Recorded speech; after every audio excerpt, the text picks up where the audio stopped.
जय हिंद प्यारे साथियों। आप सभी साथियों का स्वागत करता हूं आपके अपने चैनल स्टूडेंट वार में।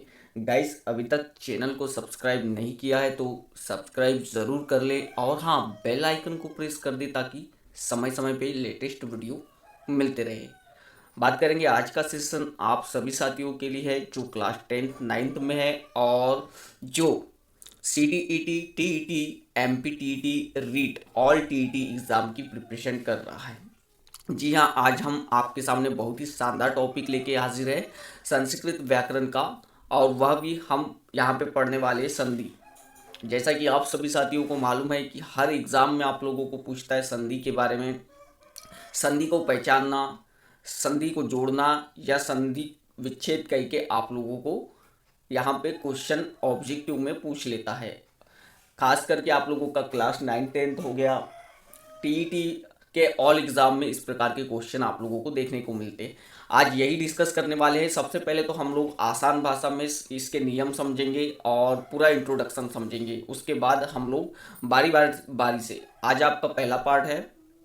चलिए, और हाँ, जिन साथियों ने अभी तक चैनल को सब्सक्राइब नहीं किया है तो वह सब्सक्राइब ज़रूर कर ले, क्योंकि इसी प्रकार के वीडियो आप लोगों को मिलते रहेंगे। बेल आइकन को भी दबा दें। स्टार्ट करते हैं। जैसा कि आप लोगों का टॉपिक है संधि, तो यहाँ पे सबसे पहले आप लोगों को समझना होगा संधि का मतलब। ओके, संधि का मतलब क्या होता है एक ही शब्द में आप लोग समझ जाओगे। संधि का मतलब होता है जोड़ना।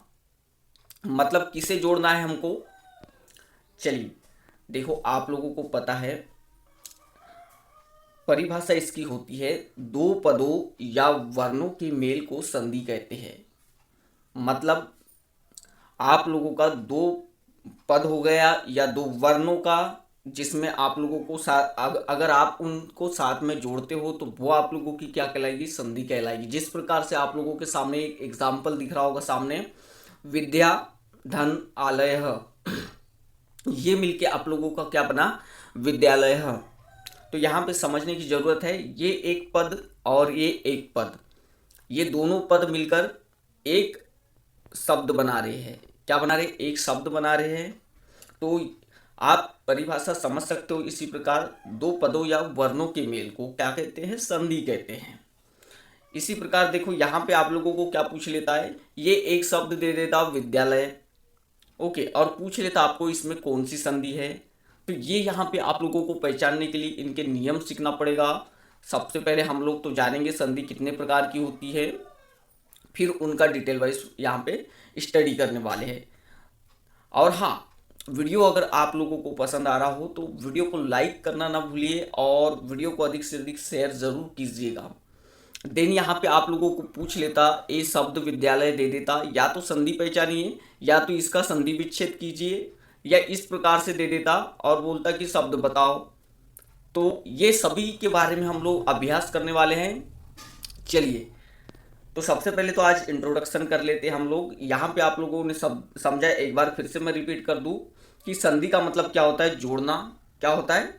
जोड़ना होता है। और किसे जोड़ रहे हैं हम? तो दो पदों या वर्णों के मेल को संधि कहते हैं। लाइक डेट, जैसे एग्जाम्पल आप लोगों का विद्या धन आलय, दो पद मिलके क्या हो गए? विद्यालय। ओके, तो इसमें आप लोगों को आगे बढ़ते हैं। तो संधि के जो है मुख्यतः कितने प्रकार होते हैं? तो तीन प्रकार होते हैं। कितने? तीन प्रकार होते। नॉर्मली आप लोगों को याद रखना है, नियम समझ गए तो आप लोगों को सभी चीज आसान लगेगी। चलिए, यहाँ पे संधि के तीन कौन कौन से प्रकार हैं? तो पहला प्रकार आपका क्या है? स्वर संधि। सेकेंड आप लोगों का व्यंजन संधि और थर्ड आप लोगों का विसर्ग संधि। तो इन तीनों संधि के बारे में हमको डिटेल पूर्वक अध्ययन करना है। इन्हीं का एग्जाम्पल आप लोगों को पूछता है या इन्हीं के क्वेश्चन आप लोगों को आते हैं। देखो, यहाँ पे आप लोगों को बता दूं, स्वर संधि, व्यंजन संधि और विसर्ग संधि, तो इनके बारे में हम लोग यहाँ पे सबसे पहले डिटेल पूर्वक पढ़ेंगे। उसके बाद 8 400 400 400, जी हाँ, याद कर लीजिए व्हाट्सएप नंबर, क्योंकि अब चाहे आपका मैथ्स का सवाल हो या फिजिक्स केमिस्ट्री या बायोलॉजी का, आपके हर डाउट का, हर क्वेश्चन का तुरंत वीडियो सॉल्यूशन, वो भी सीधा आपके व्हाट्सएप नंबर पर। अपने फोन में डॉक्टर का नंबर 8 400 400 400 व्हाट्सएप में सेव कर लीजिए और अपना चैट ओपन कर लीजिए। जो भी डाउट है उस सवाल की फोटो खींचनी है उसे क्रॉप करना है और सेंड कर देना है। 5 सेकंड में उसका वीडियो सॉल्यूशन मिल जाएगा। क्लास 6 से 12 IIT JEE NEET CBSE board और सभी स्टेट बोर्ड के बच्चों के लिए। तो देर किस बात की, अभी जाइए और आज 400 पर अपने सवाल व्हाट्सएप कीजिए और अपने सभी डाउट्स को आउट कीजिए। लिंक डिस्क्रिप्शन बॉक्स में दी गई है। आप लोगों के जो है क्वेश्चन पेपर लगवाएंगे यानी अभ्यास करेंगे। चलिए आगे बढ़ते हम लोग। आगे बढ़ने से पहले आप लोगों को बता दूं, जितने भी हमारे साथ नए साथी हैं तो चैनल पर, तो वो चैनल को सब्सक्राइब ज़रूर कर ले और हमारे फेसबुक, इंस्टाग्राम और टेलीग्राम पेज से ज्वाइन होने के लिए कृपया चैनल के अबाउट में जाके लिंक पर क्लिक करें, आप लोग ज्वाइन हो जाओगे। चलिए अब आगे आप लोगों का, जैसे कि 3 संधि थी, स्वर संधि, व्यंजन संधि और विसर्ग संधि। इनमें से आप लोगों की पहली संधि क्या थी? स्वर संधि थी। तो इसको ही डिटेल पूर्वक यहाँ पे हम लोग पढ़ने वाले हैं। तो आप लोगों को स्वर संधि नाम से ही समझ में आ रहा होगा। किससे? नाम से ही आप लोगों को यहाँ पे क्लियर हो जा रहा होगा कि यहाँ पे क्या आने वाले हैं। स्वर का मतलब आप लोगों को मालूम है। स्वर आप लोगों की हिंदी में कितने होते हैं? 12 या 13 स्वर होते हैं, ये आप लोगों को पता कर लेना है। जहाँ तक 13 स्वर होते हैं हिंदी में, हाँ मुझे भी कंफर्म है। तो इन्हीं स्वर के कारण आप लोगों की जो है स्वर संधि का अध्ययन किया जाता है। अब यहाँ पे देखो स्वर संधि में होगा क्या। तो छोटी सी बात याद रखना है आप लोगों को, मात्र स्वर वर्णों की समीपता। मतलब आगे आप लोगों को एग्जाम्पल में बताऊंगा मैं कैसे स्वर वर्णों की समीपता होती है स्वर संधि में। चलिए तो सबसे पहले तो स्वर संधि के प्रकार देखेंगे हम लोग। प्रकार यहाँ पे देखो, स्वर संधि के प्रकार कितने हैं? तो मुख्यतः 5 प्रकार, यानी हम लोग स्वर संधि के अंतर्गत 5 प्रकार को पढ़ने वाले हैं। और वह भी कौन कौन से हैं? तो चलिए यहाँ पे बता दूँ। दीर्घ स्वर संधि, गुण स्वर संधि, वृद्धि स्वर संधि, अयादि और आपकी अंतिम रहेगी यण स्वर संधि। तो स्वर संधि के बारे में इतना पढ़ना है। 5 प्रकार है, उनके बारे में पढ़ना है। तो सबसे पहले हमारी क्या है? दीर्घ स्वर संधि। आइए दीर्घ स्वर संधि के बारे में समझते हैं यहाँ पे। तो दीर्घ स्वर संधि का मतलब क्या है? यहाँ पे सीधा नाम से स्पष्ट है आप लोगों का। यहाँ पे सबसे पहले आप लोगों के जो वर्ण है, यानी मतलब स्वर, स्वर संधि है मतलब यहाँ पे स्वर की समीपता होगी। आप लोगों के जो 2 शब्द है उनको हम लोग अगर जोड़ते हैं तो उनमें स्वर वर्णों की क्या होगी? समीपता होगी। मतलब यहाँ पे आप लोगों का जैसे अ, आ, इस प्रकार के शब्द आप लोगों के देखने को मिलेंगे। जैसे यानी चलिए यहाँ पे नियम समझेंगे हम लोग। नियम से आप लोगों को समझ में आने वाला है। नियम पहला आप लोग ध्यान पूर्वक देखोगे तो देखिए, अ धन अ मिलके क्या हो जाएगा? आप लोगों का आ हो जाएगा। सेकंड नंबर पे अ धन आ हो जाएगा और आ धन आ, तीनों में ही आप लोगों का मिलके क्या हो रहा है? आ हो रहा है। ये आप लोगों को याद रख लेना है। या तो हम अ और अ वाले शब्द को जोड़ते हैं तब भी इसका उच्चारण आ, यानी हमको दीर्घ उच्चारण करना है। ये हमेशा याद रखोगे। अभी हम लोग जैसे एग्जाम्पल देखेंगे तो आप लोगों को समझ में आ जाएगा। अ धन आ की बात कर लूँ तो यहाँ पे आ आएगा और आ धन आ तो यहाँ पे आ ही आएगा। मतलब आपका जो है दीर्घ ही आएगा। जैसे यहाँ पे देखो पहला एग्जाम्पल देखते हैं। एक तो दैत्य धन अरि दिया है, मतलब यहाँ पे क्या हो रहा है? अधन अ हो रहा है।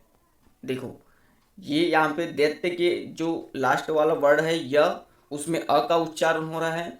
और ये देखो अरि, अरि का स्टार्ट वाला जो है अ है, दोनों ही मिलके क्या हो जाएंगे? आ हो जाएंगे। इस प्रकार आप लोगों का क्या हो जाएगा? दैत्यागिरिह, आई मीन दैत्यारिह क्या हो जाएगा इसका सही? दैत्यारिह। मतलब आप लोगों को जैसे ही ऐसे शब्द दिखाई दे तो सबसे पहले संधि विच्छेद करके देख लेना है और फिर बता देना है आपको कि दीर्घ स्वर संधि है। क्या है? दीर्घ स्वर संधि है। यहाँ पे देखो य के साथ अगर हम इसको पार्ट में तोड़ते, 2 भागों में तोड़ते, यानी संधि संधि विच्छेद करते हैं दैत्यारिह शब्द को, तो क्या आएगा? दैत्य आएगा, धन अरिह अरिह आएगा। मतलब यहाँ पे ध्यान रखना, जो आ की मात्रा आई है वो दीर्घ है और यहाँ पे दीर्घ स्वर संधि होगी। एक तो दीर्घ है और जो आप लोगों के धन ये दोनों ही स्वर है और मिलके स्वर बना रहे हैं। समझ गए। देखो अगला एग्जाम्पल यहाँ पे देखते हैं हम। जैसे एक शब्द है आप लोगों का पुस्तक, धन एक है आलय। क्या है? पुस्तक धन आलय। ये दोनों मिलके क्या बना रहे हैं? पुस्तकालय। मतलब यहाँ पे आ का उच्चारण हो रहा है, का क के साथ आ की मात्रा जुड़ रही है। पुस्तकालय अ धन आ हो रहा है यहाँ पे आप लोगों का। देखो ये आ और ये पुस्तक में दोनों मिलके पुस्तकालय बन रहा है। यहाँ भी दीर्घ स्वर संधि। अब देखते हैं हम लोग अगला, विद्या धन अर्तिह। क्या है? विद्या धन अर्तिह, तो मिलके क्या बन जाएगा? विद्यार्थी है। इसमें क्या हुआ? इसमें आ था, धन अ था, बात एक ही है। इसका आ हो जाएगा, मतलब विद्या आ की मात्रा आ जाएगी, अ की विद्यार्थी है। ठीक है, चलो आगे देखते हैं हम लोग। तो आगे आप लोगों का रूल सेकंड आ जाएगा। रूल सेकंड आप लोगों का है ई धन ई। ई बड़ी ई होगा, छोटा ई और बड़ा ई मिलके आप लोगों का फिर से बड़ा ई बनेगा, और बड़ी ई और बड़ी ई मिलकर भी आप लोगों का ई ही उच्चारण निकलेगा। मतलब आप लोगों के ये एग्जाम्पल देखोगे यहाँ पे, उदाहरण गिरी धन इंद्र, क्या हो जा रहा है? गिरीन्द्र। मतलब यहाँ पे गिरी में छोटी की मात्रा है, र में तो ई और ए आप लोगों का इंद्र में ई, दोनों मिलके बड़ी ई का उच्चारण कर रहे हैं। तो देखो यहाँ पे गिरीन्द्र के र में भी बड़ी की मात्रा आ गई, मतलब दीर्घ स्वर संधि है। बात करेंगे यहाँ पे कपि धन इस की। तो देखो यहाँ पे कपि में छोटा ई है, छोटी की मात्रा है कपि में तो प में, और धन इश्क में बड़ा ई है, दोनों मिलके यहाँ पे बड़ी की मात्रा बन रही कपिसह। बात करेंगे मही धन इस में, दोनों ई है। देखो ई, बड़ी ई और बड़ी ई, मही के ह में बड़ी की मात्रा है, धन इस में भी बड़ी ई है, दोनों मिलके महिसह बन रहे हैं। मतलब यहाँ पे बड़ी की मात्रा आ रही, दीर्घ स्वर संधि होगी। चलो आप लोगों का नियम थर्ड देखते हैं हम लोग। नियम थर्ड आप लोगों का क्या है? छोटा ऊ और छोटा ऊ मिलके बड़ा ऊ बनेंगे, छोटा ऊ धन बड़ा ऊ मिलके छोटा ऊ बनेंगे, और बड़ा ऊ और बड़ा ऊ भी बड़ा ऊ ही बनेगा। तो यहाँ पे एग्जाम्पल के तौर पर देख लेते हैं हम लोग। तो जैसे देखो भानु धन उदय, देखो इसमें न में छोटा ऊ की मात्रा लगी है, मतलब ऊ, और धन उसके बाद पहला अक्षर उदय का छोटा ऊ है, दोनों मिलके भानुदय बना रहे। मतलब देखो यहाँ पे जब शब्द जुड़ गया तो यहाँ पे न के साथ बड़ा ऊ की मात्रा लग गई। मात्राओं पे भी ध्यान देना होगा आप लोगों को। भानुदय मतलब दीर्घ स्वर संधि है। सुधन उक्ति, अब देखो यहाँ पे सुधन उक्ति वाला एग्जाम्पल मिलके सुक्ति बना रहा है, मतलब यहाँ पे ऊ धन ऊ बड़ा ऊ बन रहा है। इस प्रकार आप लोगों का हो जाएगा सुक्ति। कहने का मतलब क्या है? जब ह्रस्व मिलके दीर्घ बन जाता है, जब सिंगल मात्रा मिलके दीर्घ बन जाती, वहां पे दीर्घ स्वर संधि होती। वो भी स्वर वर्ण की समीपता होना चाहिए, स्वर वर्ण की समीपता होना चाहिए उसमें। वो भी कौन कौन से स्वर वर्ण आएंगे? तो देखो कौन कौन से की बात किया मैंने अभी। सबसे पहले नियम 4 समझ लेते हैं, उसके बाद शॉर्टकट में सीधी बात कर लेंगे हम लोग। ऋषि, छोटा ऋषि धन छोटा ऋषि बन के बड़ा ऋषि बन जा रहा है। छोटा ऋषि बड़ा ऋषि, ये बड़ा ऋषि ही होगा। बड़ा ऋषि और बड़ा ऋषि मिलके बड़ा ऋषि बनाएगा। इस प्रकार से आप लोगों के एग्जाम्पल देखे हम लोग यहाँ पे। तो देखो उदाहरण ऋषि वाले, पितृ, पितृ में लास्ट में त्र में जो है र की रेप है, यानी ऋषि की रेप है। ओके, ये आप लोग समझ जाओगे। धन, यहाँ पे देखोगे आप लोग तो ऋणम, पितृधन ऋणम, ऋषि ऋषि मिलके क्या बन जाएंगे आगे, यहाँ पे देखो, यहाँ पे ये पितराणाम को इस प्रकार से लिखोगे आप, ये डबल मात्रा आ जाएगी यहाँ पे। ओके, ये सिंगल मात्रा मुझसे आ नहीं रही थी इसलिए लिख नहीं पाया। यहाँ पे आप लोगों को लिख के बता दे रहा हूँ मैं, क्या हो जाएगा, पितरा नाम, यहाँ पे आ की मात्रा आ जाएगी और पितरा नाम हो जाएगा,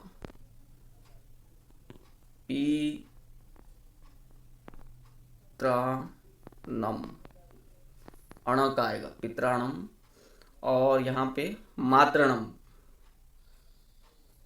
यहाँ पे क्या आ जाएगा, मात्र, यहाँ पे दीर्घ हो जाएगा, जो ऋषि की रेप है वो दीर्घ हो जाएगी, यानी 2 बार डंडा जाएगा, मात्र नम, ये हो जाएगा मात्र धन ऋणम, मातृणम। और लास्ट वाला आप लोगों का एग्जाम्पल देखोगे, यहाँ पे मात्र यानी ऋषि की रेप है, तो ये धन बड़ी ऋषि, देखो बड़ी ऋषि मिलके मात्र धन आज्ञा। अच्छा, यहाँ पे देखोगे मात्र धन आज्ञा मिलके क्या हो रहा है, मात्राज्ञा हो रहा है, ये आप लोगों को ध्यान रख लेना है। तो यहाँ पे भी दीर्घ स्वर संधि होगी, मतलब आप लोगों का क्या है, ऋषि ऋषि धन आ मिलके त्र बन रहा है, ठीक है। चलो, तो ये थे आप लोगों के नियम, आप लोगों को आशा करता हूँ समझ में आया होगा। यहाँ पे समझना, मतलब अगर ह्रस्व या दीर्घ देखो समझोगे यहाँ पे, ठीक है, उ ऋषि, ठीक है, देखो क्या क्या आ रहे हैं आप लोगों के, ऋषि, उ और ई। चलो, तो यहाँ पे आप लोगों को ध्यान रखना है, दीर्घ स्वर संधि में अगर शब्द आप लोगों के अ, ई, उ और ऋषि, अ, ई, उ, ऋषि, अगर किसी शब्द के बाद में अ, ई, उ, ऋषि आए, तो वो जो है साथ में मिलके, अ के साथ में मिलके आ बनाएंगे, ई बनाएंगे, बड़ी ई बनाएंगे, बड़ा ऊ बनाएंगे और बड़ा ऋषि बनाएंगे, ठीक है। ये आप लोगों को ध्यान रखना है, इतना भर आप लोगों को समझना है। बाकी हम लोग सेकंड जो आप लोगों का होगा सेकंड पार्ट, उसमें आगे एग्जाम्पल करेंगे और बहुत सारा अभ्यास करेंगे, आप लोगों को समझ में आ जाएगा।